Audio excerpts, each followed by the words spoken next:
Hundreds of people are confirmed dead after a ferry sank off South Korea's southern coast on April 16th. Most of the victims were high school students on a field trip to the island of Jeju. The tragedy has left parents of the teens devastated and outraged. Much of the criticism has focused on the government and its initially slow response to the disaster. South Korea's prime minister has taken responsibility for the problems with the rescue operation, and he submitted his resignation. VOA's Daniel Schearf has been covering this story from the island of Jindo, near where the ferry sank, and we talked about the overwhelming grief it has caused. We will warn you, this segment contains images you may find disturbing. The gymnasium where many relatives stay has grown quieter as some return home with their children's remains, and outrage is replaced with sheer exhaustion. Despite the growing death toll, some parents hold out hope and are quick to challenge officials who offer none. Did you use the word recovery? What we want is a rescue. Why do you use the word thoughtlessly? The government must rescue when the parents request rescue. It was extremely emotional.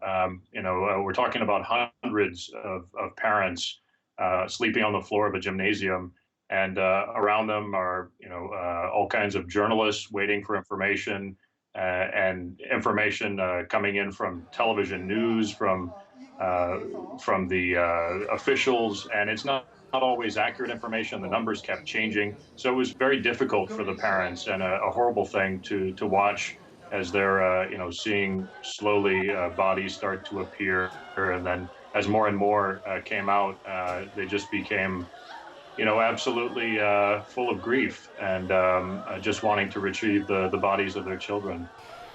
And speaking of that grief, as a journalist, having to talk to people and try to get their stories at a time when they're going through what is likely one of the most devastating experiences of their lives, how do you get them to share with you? To be completely honest, I never approached any of the parents to ask for interviews. I was approached by the parents on 2 different occasions who wanted to talk to me.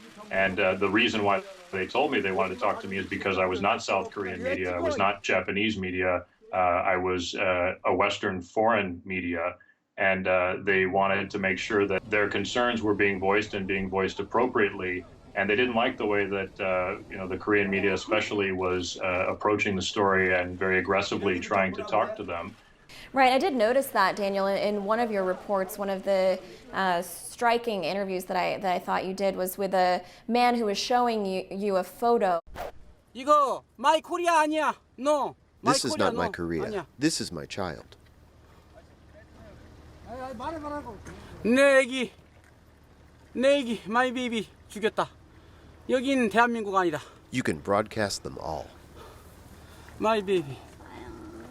다 보내. That man actually, it was his daughter who he had just identified her body, and he yelled at me from his car, and I had my camera and tripod, and I assumed that he was going to say something about how the media should stop getting in their face, that he was angry about media coverage or something like this, because he yelled very very loudly and very much in kind of an anger sort of way. But he actually called me over to his car, and he wanted to show me, the pictures of his daughter. Such a difficult time to be there and to be covering something like this. Now, you mentioned the length of time that it took for rescuers, searchers to access the ferry. Why did it take so long? They had some horrible luck. It was the place where the ferry sank. There were some very strong currents. The weather was terrible at the beginning of this disaster. And once they were actually able to get down around the ferry, then they still had to deal with wreckage. The ship was capsized, and we're talking about a 5-story ship. And inside it are, not just the bodies of these victims, but also all kinds of cargo, including vehicles. And the entire thing has been capsized and turned on its head. Also trying to get past this debris that's inside the ship to try and reach anyone who may still be alive, and now, of course, the bodies of the victims. What kinds of changes, Daniel, might we see to South Korea's maritime industry after this disaster? Certainly, there's going to be, and there already is, an intense investigation of the company.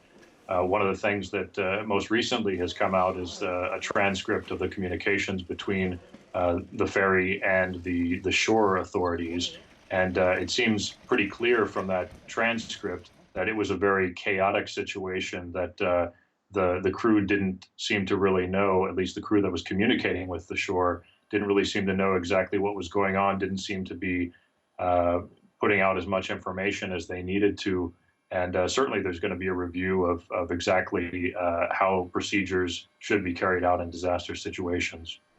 It's such a difficult story, this one, to watch. Hard to imagine. It's very difficult to imagine, and I'm sure very difficult to cover as well. So our thanks to Daniel Schearf, VOA's correspondent based in Seoul.